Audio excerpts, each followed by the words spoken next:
আসসালামু আলাইকুম। আজকে আমি আপনাদের মাঝে শেয়ার করব মোরগ পোলাও রেসিপি। আর এটা কিন্তু একদম আমার মোরগ মুরগি না। তো চলুন রেসিপিটি আপনাদের মাঝে শুরু করে দিই। আমি এখানে হাফ কাপ পরিমাণ টক দই নিয়েছি।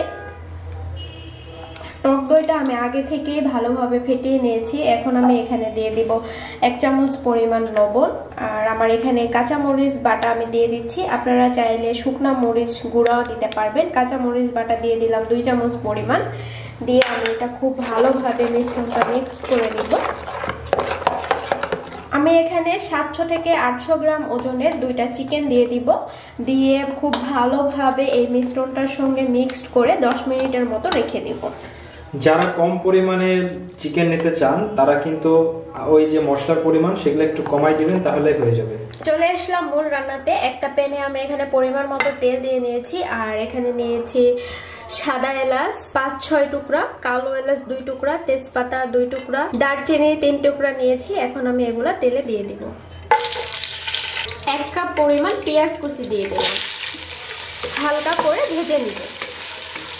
পেঁয়াজ আমার হালকা করে ভেজে নেওয়া হয়েছে। এখন আমি এখানে পরিমাণ মতো পানি দিয়ে দিলাম। পানিটা দিলাম তার কারণ হলো আমি এখানে এখন মশলা দিব, মশলাগুলো যেন না পুড়ে যায় সেজন্য। এখন আমি এখানে দিব 2 চামচ পরিমাণ কাজু বাদাম বাটা। আর এই রান্নাতে কাজু বাদাম বাটা মাছ দিতে হবে, তাহলে একটা স্বাদ আসবে। দিয়ে দিলাম 2 চামচ পরিমাণ আদা বাটা, 2 চামচ পরিমাণ রসুন বাটা, জিরা গুঁড়া দিয়ে দিলাম 2 চামচ পরিমাণ। যারা ধনিয়া গুঁড়া খেতে পছন্দ করেন, ধনিয়ার ফ্লেভার, তারা এখানে 2 চামচ পরিমাণ ধনিয়া গুঁড়া অ্যাড করবেন। এখন আমি মশলাটা খুব ভালোভাবে কষায় নেব। আমি যেহেতু চিকেনে লবণ ব্যবহার করেছি, এই জন্য লবণের পরিমাণটা আপনারা একটু চেক করে অ্যাড করবেন। কালো গোলমরিচ গুঁড়া দিলাম 1/2 চামচ। মশলাটা আমার কষিয়ে নেওয়া হয়ে গেছে, দেখতে পাচ্ছেন অনেক সুন্দর একটা কালার চলে এসেছে। এখন আমার ম্যারিনেট করে রাখা চিকেনগুলো দিয়ে দিব। এখানে ম্যারিনেট করে রাখা চিকেনগুলো আছে, সেগুলো এখন আমি দিয়ে দিব।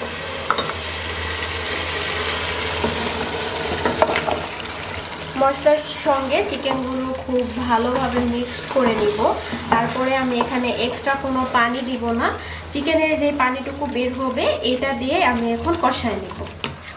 চিকেনটা আমার চিকেনের পানি দিয়ে ভালোভাবে কষিয়ে নেওয়া হয়ে গেছে। এখন আমি চিকেনটা খুব ভালোভাবে একটু নেড়ে চেড়ে দিব।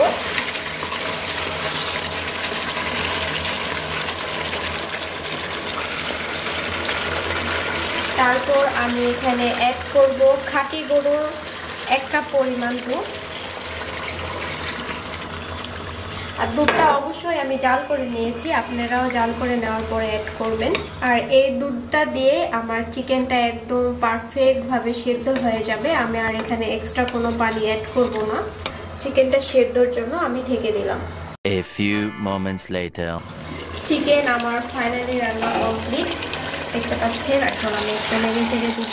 যখন এই পর্যায়ে হয়ে আসবে, হালকা উপরে একটু তেল ভাসবে, তখন মনে করতে হবে চিকেন রান্না কমপ্লিট হয়ে গেছে। এখন আমি এখানে দিয়ে দিব 2 চামচ পরিমাণ চিনি। যারা মিষ্টি খেতে পছন্দ করেন না তারা এটা অ্যাভয়েড করতে পারেন। আর যারা একটু হালকা মিষ্টি খেতে পছন্দ করেন তারা এখানে এই পর্যায়ে এসে 2 চামচ পরিমাণ চিনি অ্যাড করবেন। এখন আমি এখান থেকে মশলা ঝেড়ে চিকেনগুলো উঠায় নেব। আলতোভাবে উঠায় নিতে হবে। আর আমি চিকেনটা একটু বেশি সেদ্ধ পছন্দ করি, এজন্য আমি সবসময় চিকেনটা বেশি করে সেদ্ধ করি। কেউ একটু কম সেদ্ধ করতে পারেন, যার যেভাবে খেতে ভালো লাগে। আমি এখানে 1 কেজি পরিমাণ পোলাও চাল খুব ভালোভাবে ধুয়ে পানিটা ঝরিয়ে নিয়েছি এরকম একটা ছাঁকনির সাহায্যে। আর এখানে আমি চিকেনটা উঠিয়ে নিয়েছি। আর যে মশলাটুকু আছে আমি এই মশলার মধ্যে এখন চালগুলো ঢেলে দিব। এখন আমি চালগুলো এই মশলার সঙ্গে খুব ভালোভাবে হালকা করে ভেজে নেব। চালটা আমার হালকা ভেজে নেওয়া হয়েছে। এখন আমি এখানে 7-8টা কাঁচামরিচ দিয়ে দিলাম। আর 1/2 চামচের মতো লবণ দিয়ে দিলাম। আবারও চালটা একটু আমি লবণের সঙ্গে ভালোভাবে মিক্সড করে নেব। চালগুলো খুব ভালোভাবে আমার ভেজে নেওয়া হয়ে গেছে। এখন আমি এখানে যে পরিমাণ চাল দিয়েছি তার ডাবল পানি, গরম পানি অ্যাড করব। আর চালটা যদি আপনাদের পুরনো হয় তাহলে এক্ষেত্রে চালে একটু পানি বেশি লাগে। আর যদি নতুন চাল হয়, নতুন চালের ক্ষেত্রে চালের পানিটা অল্প একটু কম লাগে। রান্নার জন্য আমি ঢেকে দিলাম। A few inches later. পোলাওটা আমার প্রায় 90% হয়ে গেছে। এখন আমি এটা একটু নেড়ে চেড়ে দিব।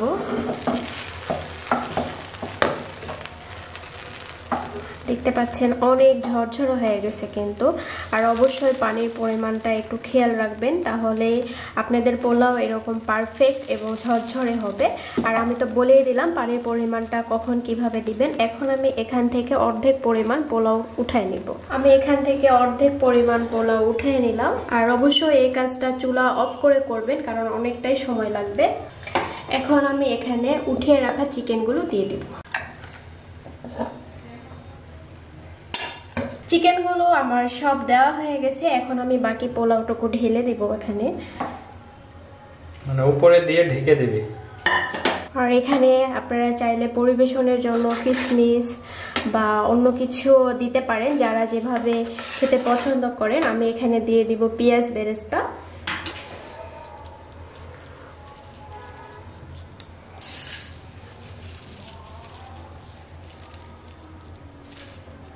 কিছু কাঁচামরিচ দিয়ে দিলাম জাস্ট হালকা একটু ফ্লেভারের জন্য। আর আমি কিন্তু আপনাদের মাঝে খুব সহজভাবে রেসিপিগুলো শেয়ার করি, যেন বাসায় হাতের নাগালেই সব কিছু থাকে। আমি এখন একটা তাওয়া দিয়ে চুলাটা দমে রেখে দিব 10 মিনিটের জন্য।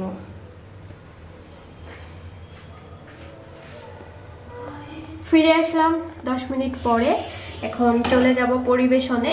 অনেক সুন্দর ঝরঝরা হয়েছে দেখতে পাচ্ছেন, আর ও সুন্দরভাবে উঠায় নিচ্ছে উপর থেকে। আর এটা অনেক আলতো ভাবে উঠায় নেবে, না হলে দেখা যাবে চিকেনগুলো ভেঙে গেছে। পরিবেশন করে নিয়ে চলে আসলাম। আর মোরগ পোলাওয়ের সঙ্গে ডিম না হইলে হয়। রেসিপিটি কেমন লাগলো কমেন্ট বক্সে কমেন্টস করে জানাবেন। আর আমি খুব সহজভাবে আপনাদের মাঝে রেসিপিটি শেয়ার করলাম। নেক্সট রেসিপিতে দেখা হবে। আল্লাহ হাফেজ।